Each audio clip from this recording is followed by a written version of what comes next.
Welcome to Vanitha Kannan channel. இன்றைக்கி நம்ம என்ன சமைக்க போகிறோன்னா சிம்பிளான உருளைக்கிழங்கு கிரேவி தாங்க செய்ய போகிறோம்.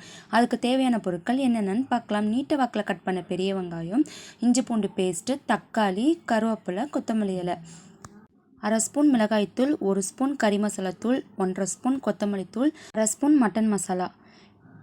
உருளைக்கிழங்கு வேக வச்சு கட் பண்ணி எடுத்துக்கலாம். அடுப்பு பற்ற வச்சுக்கலாம். அடுப்பு பற்ற வச்சு வானல் வச்சுக்கலாம். வானல் நல்லா காஞ்சிருச்சு. இப்போ எண்ணெய் ஆட் பண்ணிக்கலாம். எண்ணெய் நல்லா காஞ்ச அப்புறம் கடுகு ஜீரகம் ஆட் பண்ணிக்கலாம். கடுகு ஜீரகம் நல்லா பொரிஞ்ச அப்புறம் கருவேப்பிலை, கொத்தமல்லி இலை ஆட் பண்ணிக்கலாம். நீட்ட வாக்கில் கட் பண்ண பெரிய வெங்காயம் ஆட் பண்ணிக்கலாம். இதுலேயே ஒரு பச்சை மிளகாவும் ஆட் பண்ணிக்கலாம். நல்லா வதக்கி விட்டுட்டு கட் பண்ணி வச்சுருக்க தக்காளி பழம் ஆட் பண்ணிக்கலாம். இதுலேயே இஞ்சி பூண்டு பேஸ்ட்டும் ஆட் பண்ணி நல்லா மிக்ஸ் பண்ணி விட்டுக்கலாம். தேவையான அளவு உப்பு ஆட் பண்ணிக்கலாம். நம்ம வச்சுருக்க மசாலாவும் இதிலே ஆட் பண்ணிக்கலாம். நல்லா மிக்ஸ் பண்ணி விட்டுட்டு கொஞ்சமாக தண்ணி ஊற்றலாம். அப்போ தான் மசாலாவோட பச்சை வாசனை போகும். இது நல்லா கொதித்து வரட்டும்.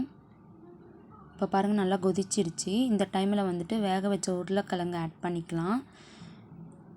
ஒரு 5 மினிட்ஸ் நல்லா உருளைக்கிழங்கு அந்த மசாலா வெந்து வரட்டும். இப்போ பாருங்கள், சூப்பராக உருளைக்கிழங்கு கிரேவி ரெடி ஆகிடுச்சு. இப்போ அடுப்பை ஆஃப் பண்ணிக்கலாம்.